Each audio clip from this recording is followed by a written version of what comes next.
আসসালামু আলাইকুম বগুড়াবাসী। আমার ঘরে বগুড়াত কিন্তু চিড়িয়াখানা হয়ে গেছে। আপনারা এই খবর পাচ্ছেন কিনা জানি না। এই যে দেখেন আমার ঘরে বগুড়া টিএমএস এর চিড়িয়াখানা। এই চিড়িয়াখানা কিন্তু আজকে প্রায় 2-1 মাস হলো চালু হয়ে গেছে।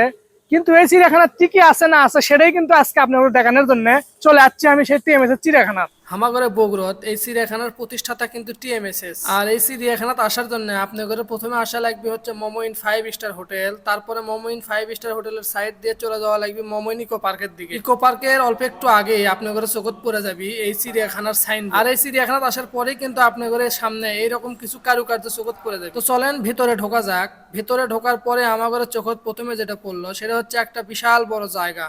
এই জায়গাটা কিন্তু হরিণের জন্য কিন্তু বরাদ্দ করা হচ্ছে। তারপরে আপনারা যারা এই চিড়িয়াখানায় আসবেন তারা কিন্তু অবশ্যই কিছু নিয়ম কানুন মেনে চলবেন। এখানে চিড়িয়াখানায় আসার পরে কোনো পশুকে আপনারা কোনো প্রকারের খাবার দিবেন না, পশুকে উত্তেজিত করবেন না। হামাগর দেখেই তো মনে করেন হরিণগুলো দিলে একটা ভোদ।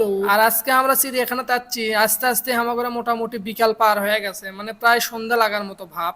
যার কারণে চিড়িয়াখানার ভিতরে পর্যাপ্ত পরিমাণে আলো নাই। আর এই চিড়িয়াখানাটা কিন্তু মোটামুটি এখনো শেষ হয়নি, এর কাজ কিন্তু বর্তমানে চলতেছে। আর আমরা কর্তৃপক্ষের সাথে কথা বলে যেটা জানতে পারলাম সেটা হচ্ছে খুব তাড়াতাড়ি এই চিড়িয়াখানায় বাঘ, সিংহ, কুমির সহ আরো বড় বড় ভয়ঙ্কর প্রাণী নিয়ে আসার চিন্তা ভাবনা চলতেছে। এই সমস্ত প্রাণীদের জন্য মোটামুটি জায়গা সিলেক্ট করা হয়ে গেছে। আমরা এক সাইডে দেখলাম কুমিরের জন্য পুকুর খোঁড়াও হয়ে গেছে। এই যে তারপরে দেখেন মাঝখানে একটা শকুনকে বান্ধা রাখা হয়েছে। এই যে এই পাশে আবার বানর এগুলো সংরক্ষণ করে রাখা হচ্ছে। এইদিকে হেলাল মিয়া তো মনে করেন যে বানর এগুলোর সাথে ইন্টারভিউ নিচ্ছে। তো আজকে মোটামুটি চিড়িয়াখানার অবস্থা এইরকমই ছিল।